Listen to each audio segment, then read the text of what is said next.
Why? Hello and welcome everybody. Also, good morning. Today we have a video that's highly requested by players, and it's basically doing an in-depth system or in-depth guide on mercenaries and what mercenaries to use in RF and why. So personally, there's two mercenaries that I primarily use. However, I'd say there's up to four that you could kind of shuffle around in your arsenal. We'll talk about each one. Not going to show gameplay on each one since one of them is primarily just the gameplay one, which you guys saw the video on, the Kineticist.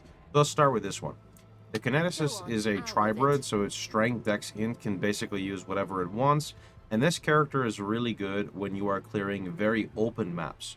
Open maps are things like, say, Jungle Valley, Beach, not like Toxic Sewers where everything is tight and compact.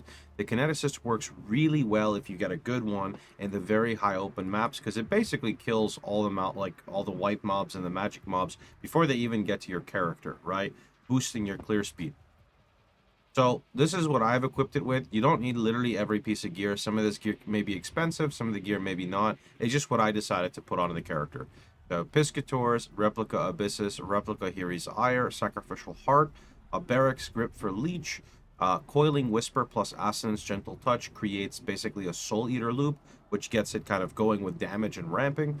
Prism Weave, Wake of Destruction, and Malachi's Loop. Probably some better stuff I could use, but that's kind of what I've been using, and that's been going pretty far. Again, I pretty much only run this on open maps, but I could see this being much better for a lot of other builds. She doesn't really provide too much outside of haste, which is also nice in those open maps when you're trying to get from A to B. Now here's one I primarily used while leveling to 100, which was... Tell me you've thought this through. I guess her name is Withertouch. Yeah, so she's a pure intelligence mercenary, and her main thing is she comes with malevolence.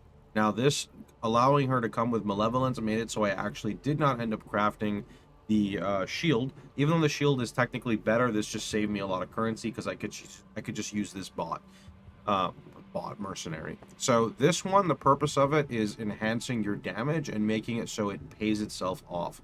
Do remember that mercenaries come with a life penalty in the maps, right? They give you quantity bonus, they give you rarity bonus, but they also make things more tanky. So the purpose of this one is to pay itself off and survive in the maps I've done. The Kineticist was actually dying quite a bit, but once I put Leech on her with Barrack, she became a lot better. The Kineticist, though, or sorry, the Withertouch, what we have, is I'm running a Harlequin mask. Basically, it's just a Shaper crafted item that has life regen and nearby enemies take increased damage. You can just use a Leercast as a budget. Leercast works well. I just needed to give her a little bit more oomph and survivability to survive my Harby Beyond maps, so the regen kind of worked out well here. She's got a Zoph's Heart, which allows her to cover nearby enemies in ash, making them take more damage from fire. I've just got the simple Dying Breath on her because it worked. I don't know how much damage she does. It may be better to use something like a Cane of Unraveling or a Chaos Weapon for her. Cane of Unraveling, yeah, from Katarina. Dodre's allows her to apply her temporal chains while allowing me to maintain punishment, so that's really nice. Over here, she's just got a res ring. Same thing with the body. It just has life regen and ES.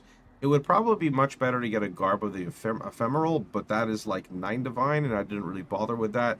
That makes it so nearby enemies can't crit, and makes it so your action speed cannot be slowed below, like, I think your base or something. Very good item, but it's like 9 Divine. Just some res gloves. Wanderlust to prevent her from being frozen, although it doesn't really matter if she's frozen because she can't leech, so maybe I just get a new pair of boots.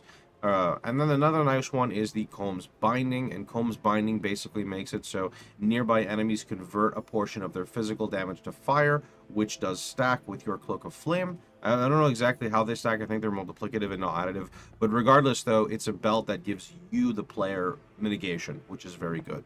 That's another one that I run. Again, her purpose is in anything where I can already clear really fast. She helps a lot. Now, one big thing I will mention is there is a helmet that you can wear called Wilma's. I'll go see if I have it here in the Merc tab. Wilma, maybe in my uniques. Okay, so this helmet gives the mercenary ancestral bond. This would make it so that they basically...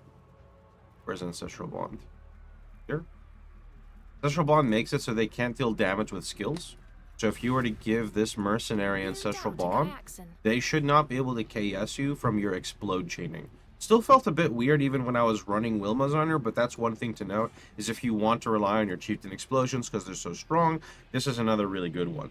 Now, the other mercenaries I cannot do a deep dive on as I don't have them, but I will explain their purpose and their reasoning. There is a Tell me you've thought this dexterity-based through. merc. I don't know if it's dex int or if it's pure dexterity, and he comes with a special buff called Aspect of Spider. Aspect of Spider is a debuff that it applies to monsters that are nearby, which may, probably like half the screen, which make it so they take increased damage. This would stack with your Malevolence. This merc wouldn't have as much use if you're running Malevolence from the shield, so that mercenary would be another damage mercenary you could get. I want to say they use a bow, but I know there's a dual wield one, a dex in, that uses a claw, so not sure which one it is between those two. I want to say it's the bow version. And then the last one, I believe, is a pure strength. It might be a strength dex. I want to say it's pure strength, though.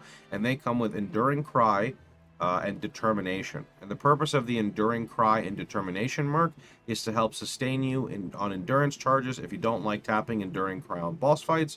But also just throughout the map, they'll probably make you have a little bit better sustain. And then the Determination gives you a little bit more physical damage reduction. Even though I'll be honest, we're totally fine on physical damage reduction with the build, but during progression, it never really hurts. Those are like the 4 core mercenaries I would use for this build. I don't really think I've found much else. I'll be honest, I wish we had more than 3 mercenary slots. I wish we had like 5 or 7 or 10, because the chances of you coming across a mercenary that's better than yours is pretty rare from time to time, and you don't even really know if it's better until you really try a bunch of different equipment. So mercenary system still needs a lot of work from my point of view, but it's a fun system nonetheless. I wish they were less supporty. I wish they were all kind of like the Kineticist, maybe not as crazy, but comparable in other realms in terms of damage.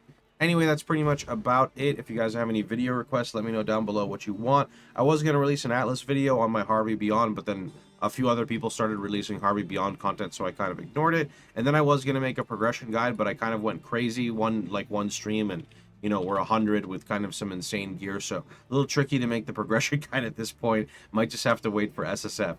But with that being said, let me know in the comments down below what types of videos you want. It gives me some inspiration to make them. But I am out for now, so thanks for watching. Hope you guys enjoyed the video. If you did, please feel free to like, share, and subscribe. And don't forget, you can catch me streaming live every day but Sundays at twitch.tv/Pohx. See you guys all tomorrow.